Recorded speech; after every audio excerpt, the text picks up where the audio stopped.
Hello, I am SquidofLove. Welcome back. The RSI Polaris is indeed one of the most anticipated vessels in the universe of Star Citizen, and its scheduled concept sale for tomorrow, Sunday, October 9th, has created many conversations, has caused many people to wonder about the actual role of the ship and what characteristics it will have. CI has also launched a pre-sale, a VIP pre-sale with special pricing available only to Concierge Backers, subscribers, and CitizenCon 2016 attendees. Both of these sales will continue until October 17th, next Monday, and along with this pre-sale, they have also given us some very interesting new info about the Polaris, info that help us understand what kind of role this vessel, this capital ship, will have in the verse, and of course how we can use it, to what kind of gameplay we should expect from it. So let's go ahead and take a quick look at the new info we got about the Polaris, and of course talk about the role that this vessel, this quite impressive vessel I have to say, could fill in the universe of Star Citizen. According to the description, the RSI Polaris is going to be a nimble Corvette class capital ship that will pack a powerful punch with a full armament of turrets and torpedoes. It could be used as a naval patrol ship, but also as a flagship for militia operations. It could also perform search and rescue operations, light strike missions, and security patrols. The RSI Polaris will also have the ability to repair, rearm, and refuel a single fighter, light bomber, or support ship, so it could also be used in order to provide support to a fleet that is operating somewhere else and need to rearm or refuel and get back into action. It is a quite interesting concept, it is a quite interesting idea, and I'm gonna stay on the nimble characteristic.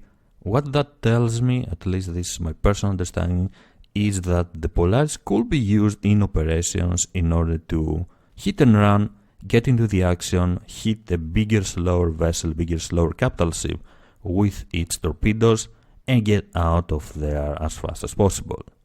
The Polaris will have a maximum crew of 24 persons and 7 total stations, and its length is going to be at 155 meters.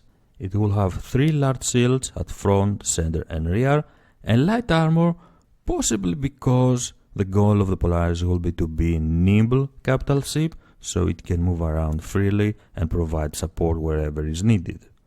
One capital-sized power plant will provide the necessary power to run all of its modules, and as for the weapons, it will have 7 turrets, mainly for defense, and 28 torpedoes, which are more than enough to deal significant damage to other capital ships. It will also have some cargo capabilities, with its cargo hull being able to carry up to 216 units. So that means that the Polaris could be used by an organization not only for military operations, but also carrying something quite viable, something very important for that organization somewhere else with extra safety.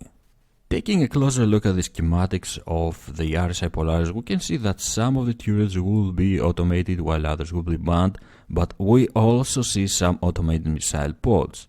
What that means is that the Polaris will have some of these turrets and missile pods for defense, for point defense mainly, in order to protect itself, and the manned turrets could coordinate their attack in order to take down fighters that they are coming close enough to the Polaris to try and take it down.